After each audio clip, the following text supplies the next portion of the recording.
नमस्कार मैत्रिणींनो, मी धनश्री फॅशन डिझायनरमध्ये तुमचं खूप खूप स्वागत आहे। मैत्रिणींनो, आजच्या एका नवीन व्हिडिओमध्ये आपण प्रिन्सेस कट ब्लाउजचं परफेक्ट कटिंग पाहणार आहोत। तर त्यासाठी मापे कोणकोणती लागणार आहेत आणि ती ब्लाउजवरून कशी घ्यायची ती अगोदर पाहूया आणि त्यानंतर आपण माप टाकूया। तर बघा, कोणकोणती मापे आवश्यक असतात ती पाहूया अगोदर। पूर्ण उंची, छाती घेर, कंबर घेर, बाहीची उंची, फिटिंग, पुढील गळा आणि मागील गळा आणि शोल्डर एवढी मापे लागतात। तर ती ब्लाउजवरून कशी घ्यायची हे पाहूया आपण। तर बघा, अगोदर आपल्याला पूर्ण उंची घ्यायची आहे। पूर्ण उंची ही पाठीमागच्या बाजूंनी घ्यायची।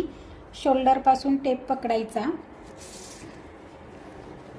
हे बघा, अशा पद्धतीने शोल्डर पासून टेप पकडायचा, तो इकडे खाली कमरेपर्यंत आणि असा ताणून धरायचा टेप। तर इथे बघा 14 इंच भरत आहे, म्हणजे पूर्ण उंची आहे 14 इंच प्लस 1 इंच 15 इंच।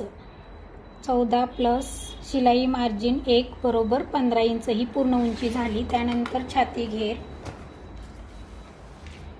घेर बघा, ब्लाउजचं बटन लावायचं आणि मग मोजायचं, हा मुंडा ते हा मुंडा।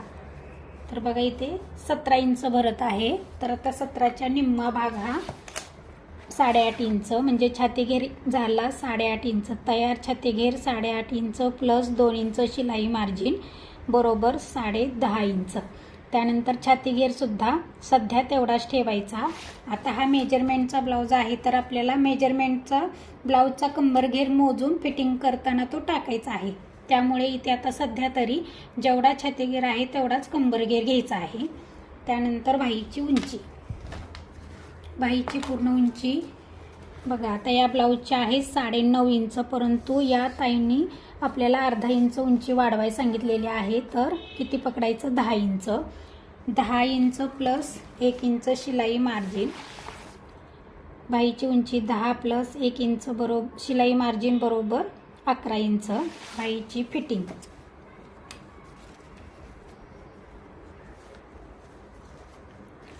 म्हणजे किंवा दंड घेर, तर इथे बघा 5.25 इंच, 5.25 इंच प्लस 2 इंच शिलाई मार्जिन किती झाले, 7.25 इंच। आता पुढील गळा, त्याच्या अगोदर शोल्डर कसं मोजायचं, तर बघा असं बटन लावलेलं पाहिजे आणि त्यानंतर शोल्डर मोजायचं। हे बघा, हे शोल्डर म्हणजे जिथे आपण बाही जोडलेली आहे तिथपासून दुसरी बाही जोडलेली आहे तिथपर्यंत मोजायचं। तर बघा, इथे 10 इंच भरत आहे आणि 10 इंचाचा निम्मा घ्यायचं, म्हणजे जे काही तुमचं शोल्डर भरेल त्याचं निम्मा भाग घ्यायचा। आता इथे 10 भरलेला आहे, तर त्याचं निम्म 5 इंच, म्हणजे इथं शोल्डर झालं 5 इंच। त्यानंतर लगेच आपल्याला गळा मोजून घ्यायचा आहे। पुढील गळा, तर बघा आता इथं शोल्डर पासून इथे जिथं राऊंड संपतोय गळ्याचा तिथं मोजायचं। तर इथे भरत आहे 5 इंच। 5 इंच प्लस अर्धा इंच शिलाई मार्जिन, असं पुढचा गळा झाला 5.5 इंच। त्यानंतर मागचा गळा सुद्धा तसंच मोजायचं, शोल्डर पासून जिथपर्यंत गळा आहे तिथपर्यंत। तर हे बघा, इथे 10.5 इंच गळा आहे प्लस अर्धा इंच असं शिलाई मार्जिन, असं 11 इंच घ्यायचं। आता हीच मापे आपण पहिल्यांदा अस्तरवरती टाकूया। सुरुवातीला आता आपल्याला इथे अगोदर बाहीचं कटिंग करायचं आहे। तर बघा, इथे मी 4 फोल्ड कपडा केलेला आहे, इकडे बंद बाजू आहे, तिकडून आपल्याला बाहीची पूर्ण उंची टाकायची आहे। तर बाहीची पूर्ण उंची आहे 10 इंच प्लस 1 इंच शिलाई मार्जिन, असं 11 इंचावरती मार्किंग करायचं। तिथे एक अशी आडवी लाईन आखायची, या बाजूला सुद्धा 11 इंचावरती मार्किंग करायची आणि तिथून खाली 3 inch cap height, 3 inch cap हाईटवरती परत अर्धा इंच, कॅप हाईटवरती परत आडवी लाईन आखायची। आणि बघा, आता इथे खाली दंडगेर भरला आपला 5.25 इंच। आता इथे कॅप हाईटवरती इथे 5.25 इंच भरले, त्यामध्ये 1.5 इंच ॲड करायचं। तर 5.25, 6.25, पावणे 7, 5.25 इंचामध्ये 1.5 इंच ॲड केल्यानंतर पावणे 7 होतं।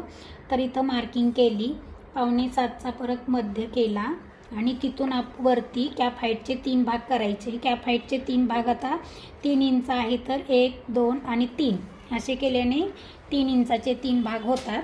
आणि बाहीला आकार कसा द्यायचा तर 1.5 इंचावरती एक मार्किंग आणि पाऊण इंचावरती एक मार्किंग. पहिला आकार देताना 1.5 इंचाचा पॉईंट, हा पॉईंट आणि हा पॉईंट इथे जुळवून घ्यायचा. दुसरा आकार देताना पाऊण इंचाचा पॉईंट, हा दुसरा पॉईंट आणि हे जे अंतर आहे त्याचा मध्य करायचा आणि तिथे हा आकार जुळवून घ्यायचा. बघा असं केल्याने अगदी परफेक्ट बाहीचा आकार येतो. तर अशा पद्धतीने बाही कटिंग करायचं आहे. आणि बघा आता इथं हे झालं बाहीचं फिटिंग. त्यानंतर इथे पुढे 2 इंच आपल्याला लागणार आहे तर किंचित असा इथे जॉईंट येणार आहे, तो शिलाई करताना आपण द्यायचा आहे. आणि इथे 2 इंच शिलाई मार्जिनची मार्किंग करून घ्यायची आणि हे असं क्रॉस जोडून घ्यायचं. आणि आता आपण जसं आखलेलं आहे तसं इथे कट करायचं. बाही कटिंग करताना सुरुवातीला बघा वरचा आकार कट करायचा अगोदर. व्हिडिओमध्ये दाखवल्याप्रमाणे बाहीचा वरचा म्हणजे बाहेरचा आकार कट करायचा. त्यानंतर बाहीला मध्यावरती नॉचेस द्यायचे. नॉचेस दिल्यानंतर बाही ओपन करायची. ओपन केल्यानंतर हा आतील आकार कट करायचा. झाली 10 इंचाची बाही आपली कटिंग.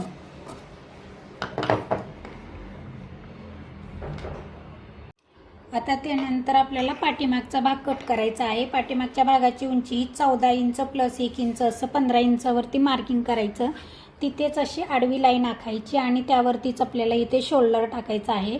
आता आपण ही मापे जी घेतलेली आहेत तीच इथे टाकायची आहेत. शोल्डर आहे 5 इंच, गळा रुंदी आहे 2 इंच, मुंडा आहे 5.5 इंच आणि या मुंड्यावरतीच आपल्याला छातीघेर टाकायचा आहे. छातीघेर आहे 8.5 इंच प्लस 2 इंच शिलाई मार्जिन आणि असा चौकोन आखून घ्यायचा.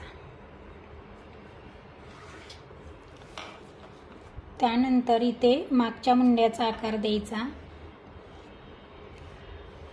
आता इथे 1.25 इंचावरतीच मागच्या मुंड्याचा आकार दिलेला आहे, कारण हा गळा जो आहे तो ब्रॉड आहे. 11 इंचाचा जवळजवळ गळा आहे त्यामुळे. आता मागचा गळा टाकायचा आहे 11 इंच. आता बघा इथे 2 इंच गळा रुंदी आहे. इथे तुम्ही 2.5 ते 3 इंच सुद्धा घेऊ शकता. जर तुमच्या कस्टमरला जर थोडासा खाली ब्रॉड गळा हवा असेल तर तुम्ही इथे 2.5 ते 2.25 इंच घ्यायचं. आणि इथे आपल्याला मटका गळा टाकायचा आहे. तर मटका गळा परफेक्ट टाकण्याची पद्धत कशी बघा, इथे शिलाई मार्जिन सोडून द्यायचं. त्यानंतर जो गळा आहे त्याचा मध्य काढायचा आणि मध्य काढलेल्याचा परत मध्य काढायचा, परंतु वरच्या बाजूला आतमध्ये मार्किंग करायची. 1/2 इंच आतमध्ये मार्किंग करायची आणि खालच्या बाजूला मध्य काढून मध्यावरती बाहेरच्या बाजूला मार्किंग करायची 1/2 इंच अशा पद्धतीने. आणि व्यवस्थित मटक्या गळ्याचा आकार द्यायचा. आता हा जो पॉईंट आहे तो इथे जुळला पाहिजे, परंतु इथे मध्यातून इथे आतल्या बाजूला येऊन परत वरती असा शोल्डरच्या इथे जुळला पाहिजे. आणि हे जे सरळ घेतलेलं आहे ते आपलं शोल्डर जोडण्यामध्ये जातं, त्यामुळं हा भाग सरळ घ्यायचा आहे. तुम्ही असं थोडंसं अजून चेंजेस करू शकता तुमच्या आवडीनुसार, म्हणजे ब्रॉड किंवा असं, म्हणजे ज्यांना कोणाला ब्रॉड नको असेल तर थोडंसं म्हणजे बाहेरून घ्यायचा, आतून घ्यायचा, आणि ब्रॉड असेल तर बाहेरून घ्यायचा. अशा पद्धतीने बघा इथं अगदी परफेक्ट असं मटक्या गळ्याचं ड्राफ्टिंग झालेलं आहे. परंतु आता आपल्याला लगेच हा पाठीमागचा गळा कट करायचा नाही, कारण यावरूनच आपल्याला पुढील भागाचं कटिंग करायचं असतं. त्यामुळे गळा जो आहे तो आपण शेवटी कटिंग करतो, सर्वात शेवटी. बघा आता हा मागचा भाग कट केला आपण. हा जसाचा तसा आपल्याला इथे उरलेल्या कपड्यावरती ठेवून घ्यायचा आहे. व्यवस्थित आखून घ्यायचा. मैत्रिणींनो, तुम्ही जर आपल्या चॅनलवरती नवीन असाल तर चॅनलला सबस्क्राईब करा. सबस्क्राईब केल्यानंतर पुढील बेल आयकॉन ऑलवर क्लिक करा, जेणेकरून आपले नवनवीन व्हिडिओ आले की तुमच्यापर्यंत ते लवकरात लवकर मिळतील.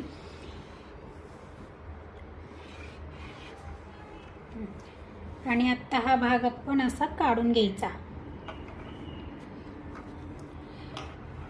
हे मार्किंग केलं गळा रुंदीचं.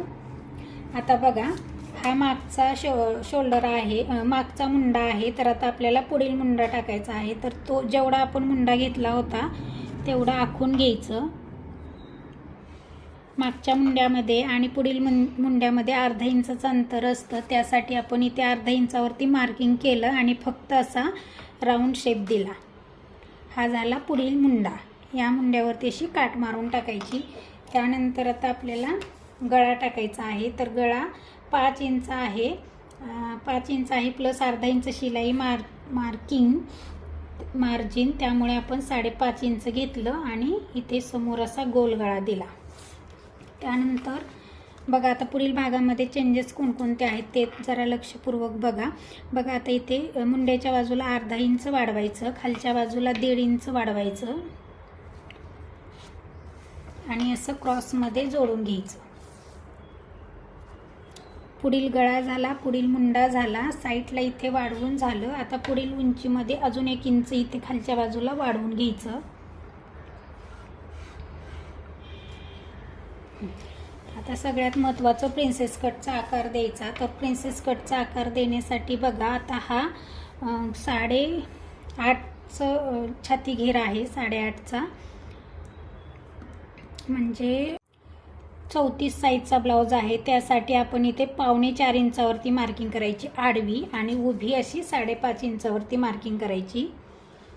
खालीपासून वरती 5.5 घेतलं आणि इथे 4.25 घेतलं. त्यानंतर इकडे बघा 1.5 ते 2.25 इंच या बाजूला घ्यायचं, वरती 2 इंच घ्यायचं टक्सचा आकार देण्यासाठी. आणि बघा हा 1.5चा पॉईंट, हा 2चा पॉईंट आणि हा 5.5चा पॉईंट जुळवून घ्यायचा आणि व्यवस्थित असं प्रिन्सेस कटचा आकार इकडे मुंड्यामध्ये न्यायचा. आणि इथे बघा इथे थोडंसं असं निमुळतं घ्यायचं म्हणजे प्रिन्सेस कटचा आकार व्यवस्थित येतो आणि म्हणजे ब्लाऊजला असं पप वगैरे छान येतो. त्यासाठी इथे सुद्धा असं व्यवस्थित गोल आकार करून घ्यायचा आहे. आणि हे जे अंतर कट होणार आहे तेच आपण इथे वाढवून घेतलेले या बाजूला.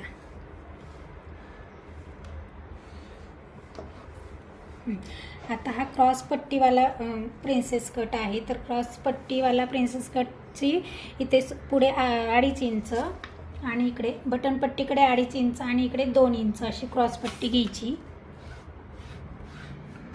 अशा पद्धतीने. आणि इकडे न कळत असं 1/2 इंच असं वाढवून घ्यायचं. म्हणजे हे इथं जे वाढवलेलं आहे ते आपण इथे वाढवून घेतलं आणि इथं जे कट होणार आहे ते इथं वाढवून घेतलेले. बघा अशा पद्धतीने इथं आपलं पुढील भागाचं परफेक्ट ड्राफ्टिंग झालेलं आहे. आता आपण व्यवस्थित जसं आखलेलं आहे तसं कट करूया.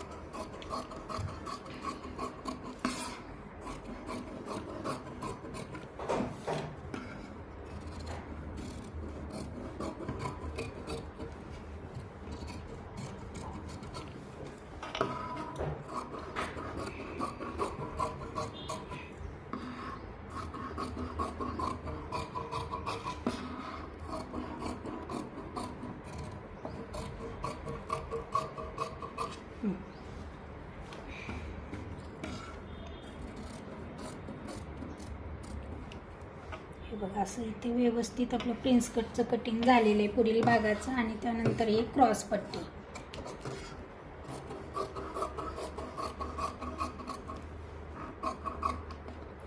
आता सगळ्यात शेवटी आपण जो मटका गळा आखलेला होता तो व्यवस्थित कटिंग करून दाखवते.